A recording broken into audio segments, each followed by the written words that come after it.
आज ध्रुव जी को कुबेर का वरदान और विष्णु लोक की प्राप्ति।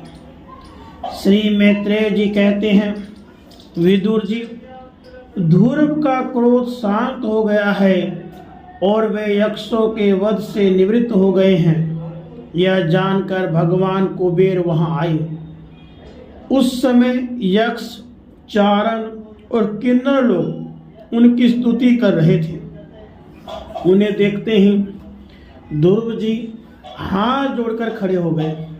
तब कुबेर ने कहा, श्री कुबेर जी बोले, शुद्ध हृदय क्षत्रिय कुमार, तुमने अपने दादा के उपदेश से ऐसा दुस्त्यज्य वैर त्याग दिया है, इससे मैं तुम पर बहुत प्रसन्न हूँ। वास्तव में न तुमने यक्षों को मारा है और न यक्षों ने तुम्हारे भाई को। समस्त जीवों की उत्पत्ति और विनाश का कारण तो एकमात्र काल ही है। यह मैं तू आदि मिथ्या बुद्धि तो जीवों को अज्ञान व स्वप्न के समान शरीर आदि को ही आत्मा मानने से उत्पन्न होती है। इसी से मनुष्य को बंधन एवं दुख आदि विपरीत अवस्थाओं की प्राप्ति होती है। ध्रुव, अब तुम जाओ, भगवान तुम्हारा मंगल करे। तुम संसार पास से मुक्त होने के लिए सब जीवों में सम दृष्टि रखकर सर्वभूतात्मा भगवान श्रीहरि का भजन करो। वे संसार पास का छेदन करने वाले हैं तथा संसार की उत्पत्ति आदि के लिए अपनी त्रिगुणात्मिका माया शक्ति से युक्त होकर भी वास्तव में उससे रहित है। उनके चरण कमल ही सबके लिए भजन करने योग्य हैं। प्रियवर, हमने सुना है तुम सर्वदा भगवान कमलनाथ के चरण कमलों के समीप रहने वाले हो, इसलिए तुम अवश्य ही वर पाने योग्य हो। ध्रुव, तुम्हें जिस वर की इच्छा हो निसंकोच एवं निशंक होकर मांग लो।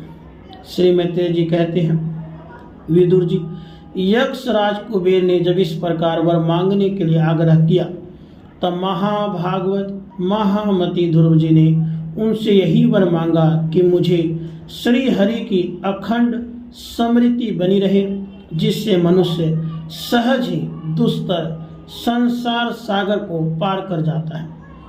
इड़विड़ा के पुत्र कुबेर जी ने बड़े प्रसन्न मन से उन्हें भगवत स्मृति प्रदान की। फिर उनके देखते ही देखते हुए अंतर्धान हो गए। उसके बाद ध्रुव जी भी अपने राजधानी को लौट आई। वहाँ रहते हुए उन्होंने बड़ी बड़ी दक्षिणा वाले यज्ञों से भगवान यज्ञ पुरुष की आराधना की। भगवान ही द्रव्य, क्रिया और देवता संबंधी समस्त कर्म और उसके फल हैं तथा वे ही कर्म फल के दाता भी हैं। सर्व उपाधि शून्य सर्वात्मा श्री अच्युत में प्रबल वेग युक्त भक्ति भाव रखते हुए ध्रुव जी अपने में और समस्त प्राणियों में सर्वव्यापक श्री हरि को ही विराजमान देखने लगे। ध्रुव जी बड़े ही शील संपन्न ब्राह्मण भक्त, दीन वत्सल और धर्म मर्यादा के रक्षक थे। उनकी प्रजा उन्हें साक्षात पिता समान मानती थी। इस प्रकार तरह तरह के ऐश्वर्य योग से पुण्य का और भोगों के त्याग पूर्वक यज्ञ आदि कर्मों के अनुष्ठान से पाप का क्षय करते हुए उन्होंने 36,000 वर्ष तक पृथ्वी का शासन किया। जितेंद्रिय महात्मा ध्रुव ने इसी तरह अर्थ, धर्म और काम के संपादन में बहुत से वर्ष बिताकर अपने पुत्र उत्कल को राज सिंहासन सौंप दिया। इस संपूर्ण दृश्य प्रपंच को अविद्या रचित स्वप्न और गंधर्व नगर के समान माया से अपने में ही कल्पित मानकर और यह समझकर कि शरीर, स्त्री, पुत्र, मित्र, सेना, भरा पूरा खजाना, जनाने महल, सुरम्य विहार भूमि और समुद्र पर्यंत भूमंडल का राज्य, ये सभी काल के गाल में पड़े हुए हैं। वे बद्रिकाश्रम को चले गए। वहाँ उन्होंने पवित्र जल में स्नान कर इंद्रियों को विशुद्ध किया। फिर स्थिर आसन में बैठकर प्राणायाम द्वारा वायु को वश में किया। तदंतर मन के द्वारा इंद्रियों को बाह्य विषयों से हटाकर मन को भगवान के स्थूल विराट स्वरूप में स्थिर कर दिया। उसी विराट स्वरूप का चिंतन करते करते वे अंत में ध्याता और ध्येय के भेद से शून्य निर्विकल्प समाधि में लीन हो गए और उस अवस्था में विराट रूप का भी परित्याग कर दिया। इस प्रकार भगवान श्री हरि के प्रति निरंतर भक्ति भाव का प्रवाह चलते रहने से उनके नेत्रों में बार बार आनंद अश्रुओं की बाढ़ सी आ जाती थी। इससे उनका हृदय द्रवीभूत हो गया और शरीर में रोमांच आया। फिर देहाभिमान गलित हो जाने से उन्हें मैं ध्रुव हूँ इसकी स्मृति भी न रही। इसी समय ध्रुव जी ने आकाश से एक बड़ा ही सुंदर विमान उतरते देखा।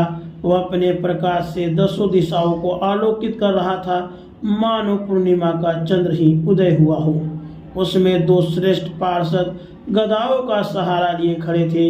उनके 4 भुजाएं थी, सुंदर श्याम शरीर था, किशोर अवस्था थी और अरुण कमल के समान नेत्र थे।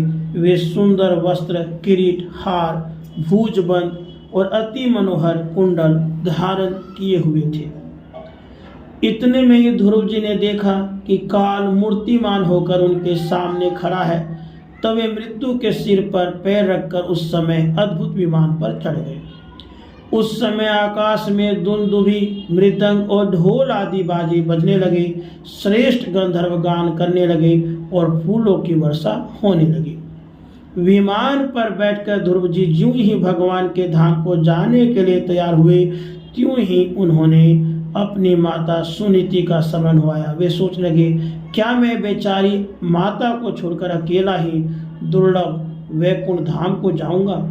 नंद और सुनंद ने ध्रुव के हृदय की बात जानकर उन्हें दिखलाया कि देवी सुनीति आगे आगे दूसरे विमान पे जा रही है।